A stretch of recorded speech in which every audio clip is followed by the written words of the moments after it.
Hey everyone, welcome back to another episode of the Rent Prep for Landlords podcast. This is episode number 367, and I'm your host, Andrew Schultz. On today's episode, we're going to be talking about the fees associated with property managers, house hacking and utility responsibilities, and the cost of remediating smoke damage. We'll get to all that right after this. 1, 2, 3, 4.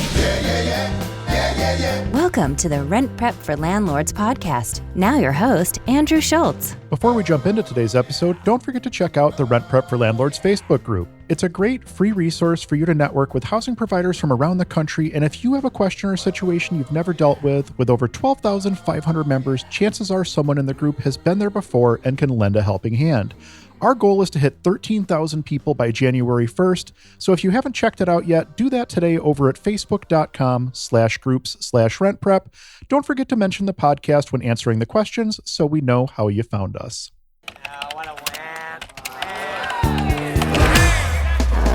Forum Quorum, where we scour the internet for ridiculous posts from landlords and tenants. This week's Forum Quorum is actually a topic that is very near and dear to my heart. We're talking about tenant screening and we're talking about property management. So that's kind of right in my wheelhouse. Let's go ahead and jump right in here. I recently moved and became a long distance landlord. Now at the time of lease end, I had to hire a property manager for new tenants and they quoted me a whole month's rent even if I want to do the advertising myself. And I already have my own lease terms ready to go. It just seems really high, but I've never had a property management company before. I have pretty thin margins as it is, so it's hurting a little financially. Is a whole month's rent the industry norm, or should I keep looking elsewhere? This one came to us via the landlord subreddit. So I feel pretty well qualified to discuss this topic since I own a property management company. While I can't discuss what other companies are or are not charging, I can tell you our process is and why we charge what we charge for a tenant placement. I will preface this by saying up front that we charge 1 month of rent when we place a tenant. That's not really a secret. Anybody can call my office and find that information out.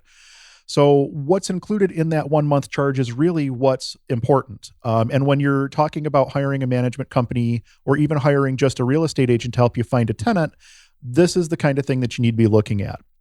So when we do a tenant placement, we aren't just looking for the first person with a pulse and a temperature to fill an apartment. Any competent property management company has a set of criteria that they're going to use to screen tenants to help you secure the best possible tenant for your property.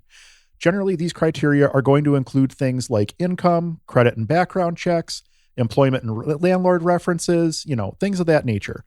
Everyone's criteria may be a little bit different, so you're going to want to talk to your property manager to find out what their criteria are and ask to see their written screening criteria. If they don't have their screening criteria in writing, move on. That's not the property management company that you want to work with. So one of the most critical aspects of doing this tenant screening is ensuring that the criteria that you're using are fair housing compliant. There's no screwing around when it comes to fair housing violations. There's no such thing as a warning in fair housing land. It starts with a fine, and those fines are massive. I think the starting fine is like $5,000 or $10,000 for a fair housing violation. I'd have to look it up, but it's not the kind of thing that you want to screw around with, is what I'm telling you. We recently had a potential client approach us, and they wanted us to modify our systems so that they could review the applications, and they also wanted final approval on the tenant. And I asked them straight out if they'd taken any fair housing training, and they said no. I asked if they could tell me how many protected classes there are in fair housing on a national level, and if there are more or less protected classes at a local level. Obviously, they couldn't answer that. By the way, they also wanted us to deny every Section 8 tenant, which isn't even legal to do in the state of New York. So really, this brand new investor, they had just closed on their first duplex. Imagine what they were setting themselves up for. That's just one aspect of what goes into tenant placement, making sure that what you're doing is above board and, legal. That's just one aspect of it.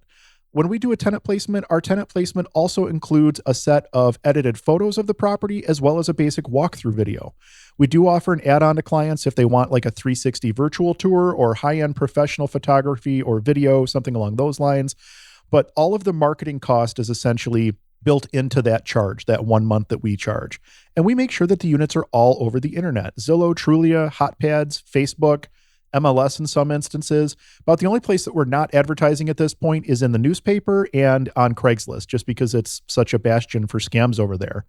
So we're following up on every lead that comes through, pre-screening those leads before they come out to take a look at the property.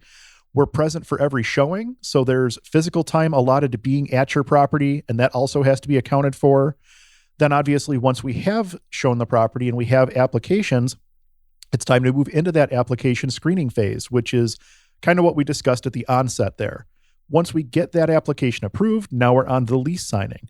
We have a very solid lease that we have reviewed by attorneys on an annual basis. Not just one attorney. I send my lease to multiple different attorneys to get different eyes on it every single year. And that's a charge that we pay for gladly because we want to make sure that we're compliant with any new legislation that's been passed. And in the past 2 years, there have been a lot of new pieces of legislation. So, it behooves you to use the lease that we have simply because our lease is probably the most up-to-date lease. And a lot of times owners are pulling leases off the internet and barely even reading them before they throw a signature on it. Obviously, those reviews cost us money, but that lease gets included in that fee. So that's part of the lease placement. Once the lease is signed and we're onto the move-in, we're going to meet that tenant the day of the move-in to exchange the keys and to get their security deposit or first month's rent, whatever funds are due at that point. We're also taking detailed photos of the home at move-in, every room, every single room, walls, ceiling, floors, inside and outside of cabinets, inside and outside of appliances, making sure the appliances turn on and function the way they're supposed to, checking drains to make sure they flow the way that they're supposed to.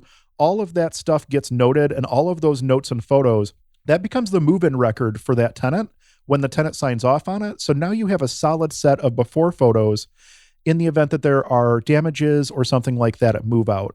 So when all that is said and done, there's also accounting work that has to be done. Obviously, we have to account for any of the funds that are received, what was reserved to us in commission, what was turned around and paid back out to the property owner in security deposit and rents. All of that has to be accounted for as well. And then we have to cut the checks back to you as the property owner, along with all the other documents, obviously. I'm not going to sit here and say that we don't make a profit on leasing, but I think a lot of people forget that there's more to it than just showing an apartment and putting a warm body in it. When it's done properly, it's so much more than that. So the bottom line here is I encourage you to understand the totality of what you're paying for when you hire a property manager or when you hire a real estate agent to help you find a tenant. Ask the questions, find out what they're including in their service, and then make your assessment from there. Not everyone does everything that we do. Some people do more, many people do less. But coming back to the original question, you mentioned that your margins are very slim on this property, and doing this is already going to put you in a bind. Understand that all tenant screening represents just a snapshot in time. There's nothing that says that we don't approve an application and they move into the apartment and 2 days later they don't lose their job. That's not something that we can stop. We have no control over that. But if your margins are that slim and you place a bad tenant, imagine the potential repercussions to your property. I'm not saying that every tenant placement that we've ever done has been 100% grade A, but as property managers, we screen tons of tenants. We see a lot more than the average investor with just 1 or 2 units because we're screening applicants much more frequently and probably a lot more in depth than what the average investor is. It can be very, very inexpensive to pay for a tenant placement when you compare it to the costs of what a bad tenant would be, especially when you start talking about the cost of eviction and lost rents and everything else. You may find that you are in a better position to hire a professional to help you out in this set of circumstances, unless you really, truly have a good feel for what you're doing and have good systems in place to handle the situation yourself. Water cooler wisdom. Expert advice from real estate pros. We have 2 water cooler wisdoms for you this week. The first one deals with house hacking, and the second one deals with smoke damage from smoking in an apartment. Let's go ahead and take a look at this one on house hacking first.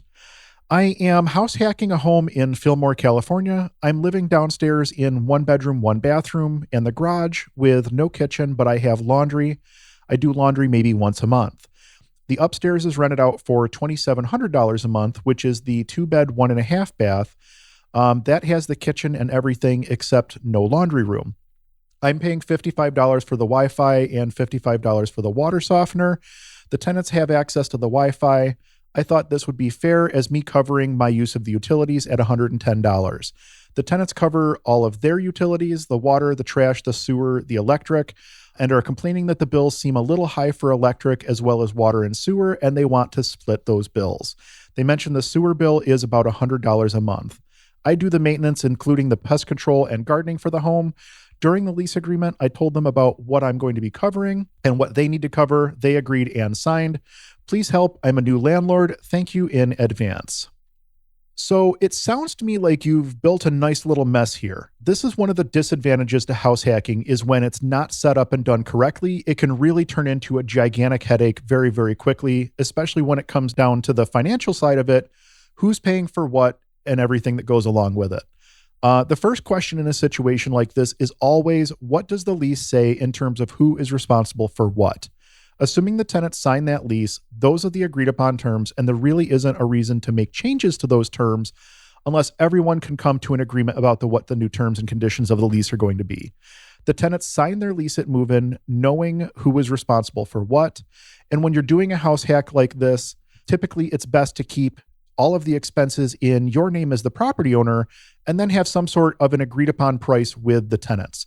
For instance, if you're renting by the room, you could build like an all-in price where the tenant pays one rent and that would basically cover the rent and then all of the utilities and the maintenance and everything that goes along with it. Another option would be have a base rent for the room and then divide the utilities amongst the number of people living in the home or, whatever that case may be. A lot of people do it that way as well. Realistically, the main issue with that is you are not going to be able to tell who is using how much of what utility because nothing is submetered, obviously. So I could see there being arguments there as well. Most people say, you know what, we're probably all using roughly the same amount of utilities, and they just add them up, divide by the number of people, and then everybody splits the utilities that way. They pay their base rent, and then they pay their utility portion. That's a lot more common in commercial than it is in residential, I would say. But when you're doing a house hack, it's very, very common. Even just sharing a house with friends. We don't even need to use the term house hack.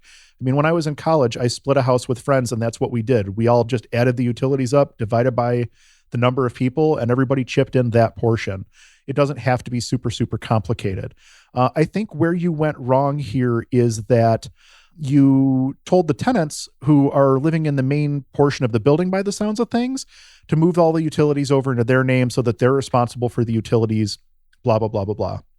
I think the better route to go would be to have those utilities in your name as the property owner. That's going to give you a lot more control and a lot less headache over situations exactly like this, where someone feels that they're getting the short end of the stick.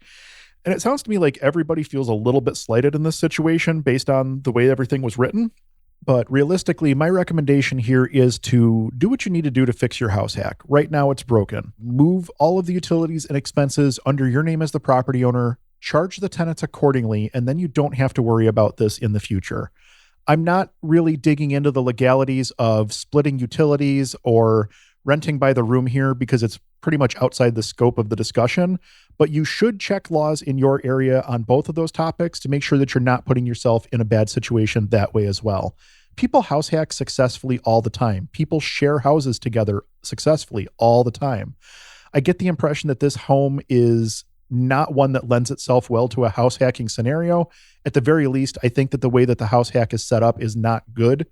I think there are some improvements that will make this a lot easier going forward. My only other recommendation would be make sure you can get everybody back onto the same page as far as who's responsible for what and things like that.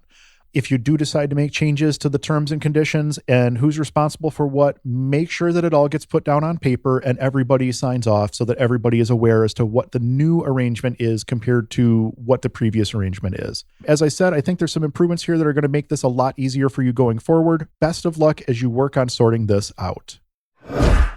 Our second water cooler wisdom this week talks about damages from cigarette smoke in an apartment and how to combat that. Let's go ahead and take a look. We are new owners of a 2-family home. We are occupying the second floor. We'll be renting out the first floor, which is a 2-bed, 1-bath apartment. It's very important to us that potential tenants are not smokers. It's clearly outlined in our lease and additionally in the lease addendum: no smokers, no vaping, no marijuana. Is it reasonable that we state that an additional charge will be applied to tenants upon moving out who leave behind evidence of smoking? This one comes to us via the landlord subreddit as well. The answer to the question is very simply, yes, absolutely. The cost of removing smoke odor from an apartment can be very, very extensive depending on how bad the damage is. At a minimum, you're talking about cleaning and wiping down all of the walls, the trim, the ceilings, cleaning any of the carpets or any sort of fabric window coverings. All the windows are going to need to be washed. You possibly need to have a ductwork service come in and clean all the ductwork to eliminate buildup and odor in the ducts. You may need to rent or buy an ozone generator to help with the smoke odor. You may have to repaint some or all of the unit. You may have to do other work as a result of the corresponding damages. And when you talk about painting, it's not just throw a quick coat of paint on the wall. It's more extensive than that. You're going to have to prime and paint. It's not just a small amount of paint where you can just go in and touch something up usually. So as a result of all that, what I'm trying to say here is that smoke damage could be pretty minimal, or it could be very, very extensive. I'm also going to mention candle burning here. You touched on smoking and vaping, but I think candle burning also needs to be mentioned here. And the reason I mention that is because we had a tenant that just loved to have a ton of candles burning in their apartment. And besides the obvious safety concern, there were so many candles burning in this apartment that there was literally soot buildup. It baked onto the paint above the radiators on all of the walls. So as the soot would kind of move through the air, the convection current would bring it back up to the wall, and up above the radiator where it was warmest, the soot would settle on the wall there, and it literally baked the soot into the walls. It wasn't a situation where you could even scrub it off at that point. That apartment had to be painted with an oil-based primer and paint from end to end. Every wall, every ceiling, the trim, everything needed to be hit with basically an oil-based primer and paint. Obviously, just the paint work, those damages way exceeded the security deposit. And as a result, now we have some new lease language. So here is the lease clause that we use. I pulled this directly from our lease. Feel free to run it by your attorney and add it to your lease. Please don't just add it to your lease without talking to legal counsel first. That's probably the best possible advice I can give you. So here it is, the lease clause that we use for smoking.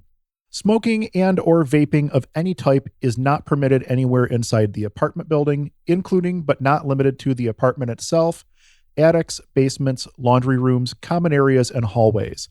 Smoking is permitted outside, but cigarette butts should not be discarded on the ground. Extinguished cigarette butts may be deposited into the trash cans or dumpsters only. Candle burning is not permitted in the apartment. Both smoking and candle burning result in soot buildup, and an additional cleaning fee of $250 per room minimum may be assessed if landlord determines that tenant has been smoking or burning candles in the apartment. And that's the whole lease clause. That's our smoking and candles clause. It appears in every residential lease that we have. So is $250 a room excessive? No, not when you have to restore an apartment from end to end. Think of all the things that we mentioned at the onset of this section. You're talking about painting, cleaning, possibly cleaning and replacing flooring. You might have to do duct cleaning. There's a lot of things that go into restoring an apartment that has smoke damage. $250 a room really is not excessive. That's probably way too low in all reality. Especially given today's labor and material rates, that's probably on the low end of what the charge should be.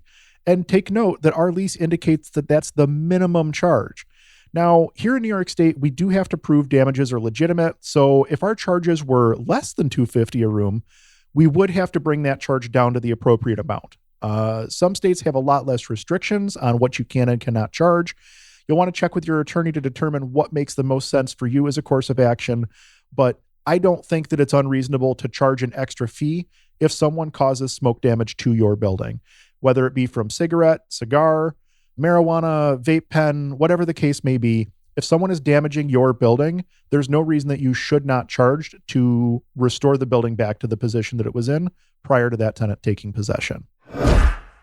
Let's face it, security deposits are always a topic of conversation for landlords, and in RentPrep's latest guide, we're exploring the idea of opening escrow accounts for rental deposits and whether or not that's something you should consider. Check that out today over at rentprep.com/blog. That pretty much wraps things up for this episode of the Rent Prep for Landlords podcast. Thank you all so much for listening. We truly do appreciate it. Our goal with the podcast is to help as many people as possible make educated decisions when it comes to real estate, and you can help us to reach our goal. If you heard anything in this week's episode or any other episode that will help someone that you know, please do us a favor and share it with them. If you're looking to get in contact with me, I can be reached over at whatsdrewupto.com. From there, you'll find links to everything going on with me over at Own Buffalo, as well as other projects that we're working on. We just launched a free investment property deal analyzer, which is available over on that website, what'sdrewupto.com. It is truly free. There's no obligation whatsoever. And I also built out a companion video to teach you how I analyze deals and how to use our analyzer tool. If you're looking for top-tier tenant screening services, head on over to rentprep.com. There are multiple products to choose from, including a tenant paid option. And if you're over 50 doors, ask about the enterprise level programs and pricing. I've been an enterprise user at RentPrep for years now, and it's definitely changed the way that we screen our tenants. Again, thank you all so much for listening. We'll be back in 2 weeks with an all-new episode you won't want to miss. Until then, I'm Andrew Schultz with OwnBuffalo.com for rentprep.com, and we'll talk to you soon.